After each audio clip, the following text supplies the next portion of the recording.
we're back for the second part. And I wanted to take just a second to explain why this is being done. This is not just an old man reminiscing about things that were happening, or I should say an old geek reminiscing about things that happened in the past. Yeah, that's good. It makes me feel good. It is a motivational thing. But the purpose of this is to show you there's a clear and distinct path to now, and I believe will carry on to the future, and why you should not believe the future is dim. So that's the purpose of doing this. But let's get back to it. So we are at the point right now that I hope I've defined to you that Microsoft's business model in 1993 is to build operating systems, put them on hardware, or have someone put them on hardware and ship. That's their business model. They've been extremely successful. So successful, they drew the fire from the FTC. They fell right into the crosshairs of the FTC. And in 1992, they went through a big battle with them. And that's not the last of their interactions with the FTC. That will inhibit their business or their development, you will, and it does impact this path. I'm not saying what they did was right. I'm just saying that was their model, and that's how they thought about business. They did have Office, and Office was starting to grow, but it was really build operating systems. They had DOS, they had OS2, they had Windows NT. Those were their operating systems, and they were looking to put them on hardware, having OEMs use them on their hardware. Very successful with them. That's their model. How does that apply to the future? And of course, the future being from this point forward. One of the things I wanted to point out I missed, and as I was going through my historical looks, I came across this device and I was like, they were important. I didn't include them because they weren't PDA-ish and were not something that turned into a mobile device that we could talk on or a Surface Duo, but did they? Actually, if you take this device and you combine the original Scion or even the Newton in these capabilities into that form factor, you get what Bill Gates was talking about. So these Palm tops, I'm not going to go into too much detail. They appeared after laptops appeared. Let's not forget about this guy. This guy combined with that Palm top, I think, gives us what we have today. Let's not forget about the Newton. While the Newton was a very important device in the development of PDAs, it was not successful in the marketplace as far as sales were concerned. Really, up to its development, and while it was being developed, the PDA market was still a very slow-growing market. We had not reached what many call the golden age of PDAs. We're on the edge of that, and probably primarily because just of the acceptance of the devices and how people would use them. Not forget Bill Gates' statement about the wallet PC as we move forward.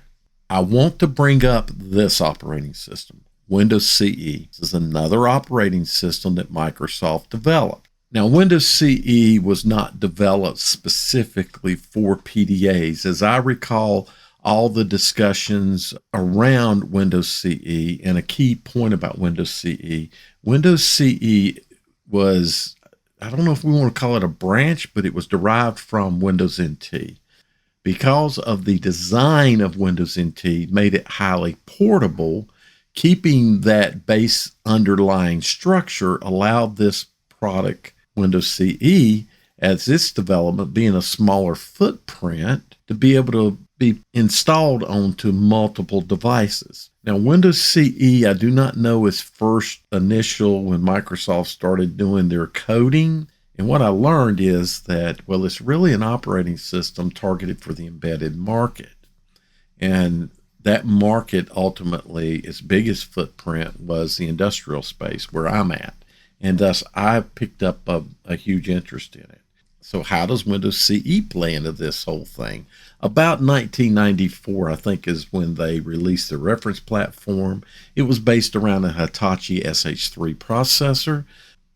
But before we get to how this applies, the golden age of the PDA was really set forward by this product, the Palm Pilot. U.S. Robotics, this set the standard of PDAs. This was the market leader for a long time. The Palm Pilot, during the early part of the golden age of PDAs, really shined. You got to give it a lot of credit for what they brought to the market and helped redefine. There were more capabilities in it. Why the Palm Pilot was successful, the market, just people in general now were starting to accept that these were devices that could be beneficial to them. Your phones were not that capable. So 1997 also saw the release of this. Now this, while not called a palm top PC, they started calling these clamshells by their design. But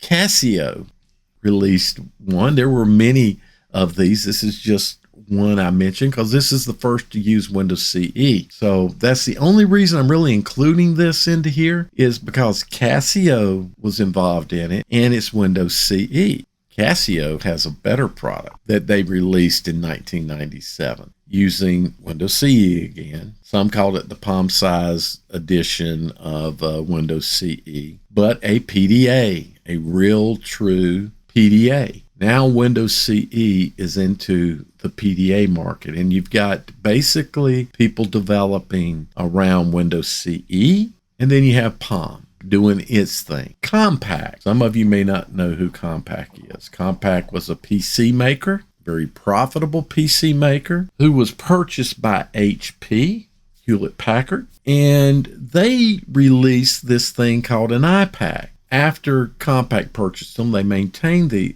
iPad name. This was the first pocket PC. So the name went away from wallet PC to pocket PC. Still goes into your pocket, but this product was the product that really made me say, wow.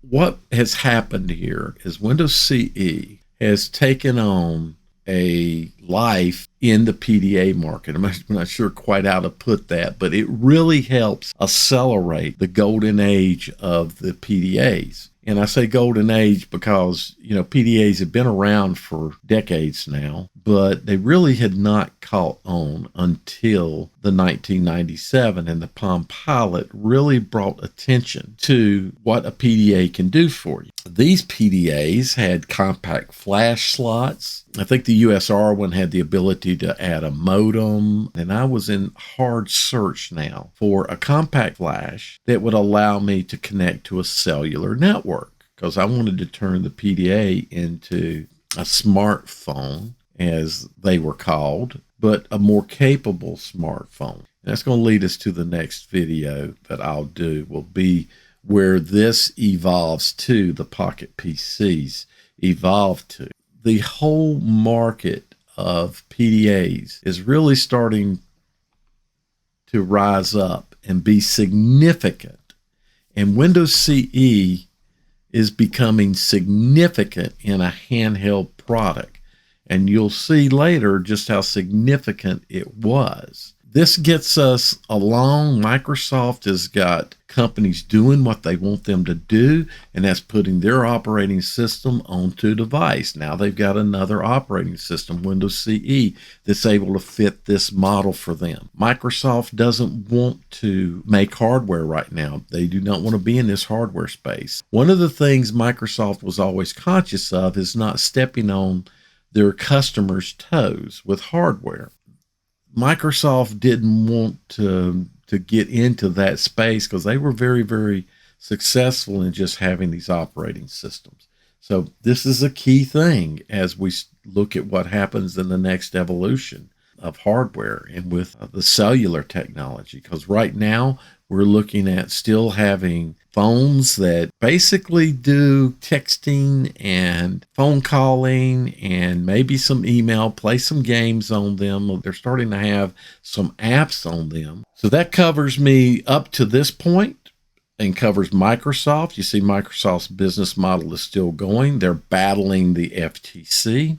So Microsoft's having that battle. So they're having to be careful how much market share they gain with anything that they do, because bam, they're going to get slapped. So that gets us to this point, maybe a little longer video, but hopefully you're seeing this evolution, and Microsoft has a focus of being able to grow this mobile market or handheld market. They want to grow it. So path two or step two, major steps. We've made several steps Microsoft has made to get to this point.